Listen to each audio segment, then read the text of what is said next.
How do I begin sir? మీరు మామూలుగా కాసు కుటుంబం అని అనగానే అందరూ మనం అలర్ట్ మోడ్లోకి వెళ్ళిపోతాం. బికాజ్ ఒక లెజెండరీ పొలిటికల్ ఫ్యామిలీ నుంచి వచ్చిన సుబ్రహ్మణ్య పార్క్ గుర్తుకొస్తుంది. పార్క్ గుర్తుకొస్తుంది. ఇంత పెద్ద పార్క్, ఇవాళ KBR park is an iconic location Hyderabad లో. సో అటువంటి కుటుంబం నుంచి వచ్చిన మన కాసు ప్రసాద్ రెడ్డి గారు సేవ చేయాలి ప్రజలకి, I should make a difference in their life but in a different way అని ఎంచుకున్నారు. సో ఇది యాదృచ్ఛికమా లేక డెలిబరేట్ చాయిస్ అంటారా? అంటే నా పర్సనల్ బిలీఫ్ అమ్మా Swapna, nothing is deliberate, everything is divine. అది కాసు కుటుంబానికి జరిగిన, ఇంకొక కుటుంబానికి జరిగిన, మీకు నాకు ఎవరికైనా కూడా, I don't think anything happens without effort and destiny. Okay, effort లేకుండా డెస్టినీ లేదు, డెస్టినీ లేకుండా ఎఫర్ట్ లేదు. క్లాసికల్ ఎగ్జాంపుల్ మీకు నేను ఒకసారి ఒక ఫ్రెండ్ తో ఆర్గ్యూ చేస్తూ, అంటే నువ్వు డెస్టినీని అంతా నమ్ముతావు కాబట్టి నేను ట్రైన్ ఎదురుగా నుంచుంటే ట్రైన్ ఆగుతుందా అన్నాడు. కాదు, ఆగదు, అదే నీ డెస్టినీ అవుతుంది. You have to make an effort to get out of the way.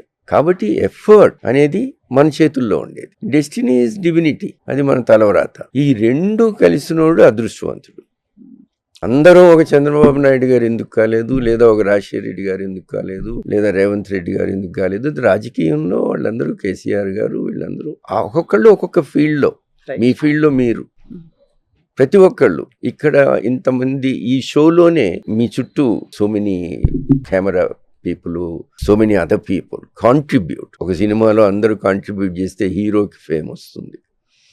But there are so many people who put their effort and they're all there in that particular time because of destiny. So na vishanlo kuda nenu anukotam, I always believed, yes, I made a phenomenal effort